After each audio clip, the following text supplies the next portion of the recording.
ಬ್ರೇಕ್ನ ನಂತರ ಸುವರ್ಣ ನ್ಯೂಸ್ಗೆ ಮತ್ತೆ ಸ್ವಾಗತ. ಜಿಯಾ ಖಾನ್ ಆತ್ಮಹತ್ಯೆ ಪ್ರಕರಣಕ್ಕೆ ಸಂಬಂಧಿಸಿದಂತೆ ಜಿಯಾ ಖಾನ್ ಪ್ರಿಯಕರ ಸೂರಜ್ ಪಾಂಚೋಲಿಯನ್ನ ಬಂಧಿಸಲಾಗಿದೆ. ಜಿಯಾ ಖಾನ್ ಡೆತ್ ನೋಟ್ನಲ್ಲಿ ಪ್ರಿಯಕರನ ಮೋಸದ ಬಗ್ಗೆ ಬರೆಯಲಾಗಿದೆ. ಹೀಗಾಗಿ ಮುಂಬೈ ಪೊಲೀಸರು ಪ್ರಿಯಕರ ಸೂರಜ್ನನ್ನ ಬಂಧಿಸಿದ್ದು ವಿಚಾರಣೆಗೆ ಒಳಪಡಿಸಿದ್ದಾರೆ. ಇನ್ನು ಈ ಬಗ್ಗೆ ಸೂರಜ್ ತಂದೆ ಬಾಲಿವುಡ್ ಹಿರಿಯ ನಟ ಆದಿತ್ಯ ಪಾಂಚೋಲಿಯನ್ನು ವಿಚಾರಣೆಗೆ ಒಳಪಡಿಸೋ ಸಾಧ್ಯತೆ ಇದೆ.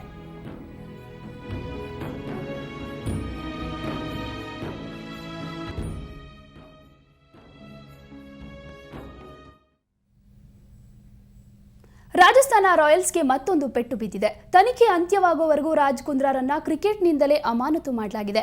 ಆದರೆ ರಾಜಸ್ಥಾನ ರಾಯಲ್ಸ್ ಮತ್ತು ಚೆನ್ನೈ ಸೂಪರ್ ಕಿಂಗ್ಸ್ ವಜಾ ಬಗ್ಗೆ ಈ ಬಗ್ಗೆ ಯಾವುದೇ ಕ್ರಮ ಕೈಗೊಂಡಿಲ್ಲ.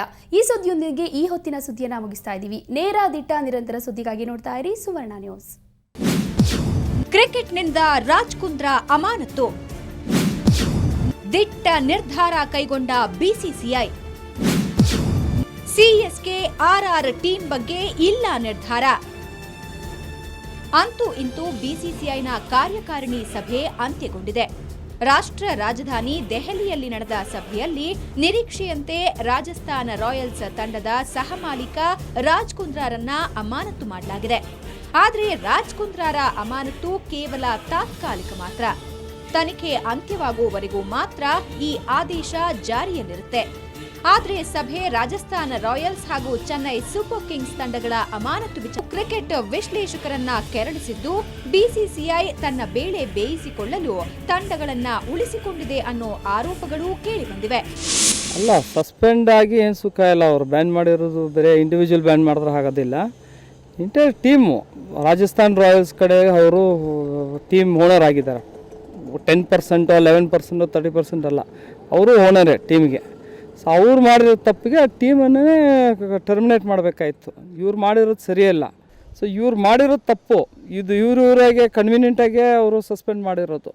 ಇದು ತಪ್ಪು. ಹೇಳ್ಬೇಕಂದ್ರೆ, ನಿಜ ಹೇಳ್ಬೇಕಂದ್ರೆ ಇವರಿಬ್ಬರು ಎರಡು ಟೀಮು, ರಾಜಸ್ಥಾನ್ ರಾಯಲ್ಸ್ನು ಟರ್ಮಿನೇಟ್ ಮಾಡಬೇಕು ಮತ್ತು ಚೆನ್ನೈ ಸೂಪರ್ ಕಿಂಗ್ಸು ಟರ್ಮಿನೇಟ್ ಮಾಡಬೇಕು. ಅವಾಗ ನೀನು ನಿಯತ್ತಂತಿರುತ್ತೆ.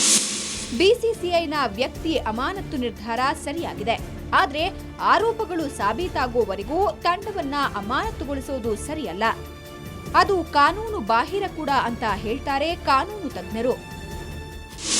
ಟೀಮನ್ನು ಅಮಾನತು ಮಾಡುವ ಸ್ಥಿತಿ ಯಾವಾಗ ಬರುತ್ತೆ ಅಂತ ಹೇಳಿದ್ರೆ, ಇನ್ನೂ ಸಾಕ್ಷಿ ಆಧಾರಗಳಿವೆ.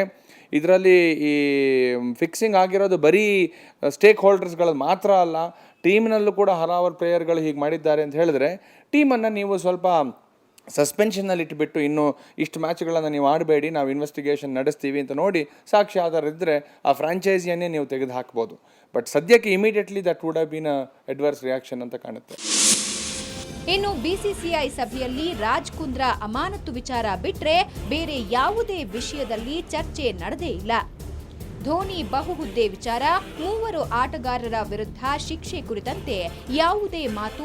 ಇದನ್ನು ಬಿಟ್ರೆ ಇಂದಿನ ಸಭೆ ಕಾಟಾಚಾರಕ್ಕೆ ನಡೆದಂತಿತ್ತು. ಸ್ಪೋರ್ಟ್ಸ್ ಬ್ಯೂರೋ, ಸುವರ್ಣ ನ್ಯೂಸ್.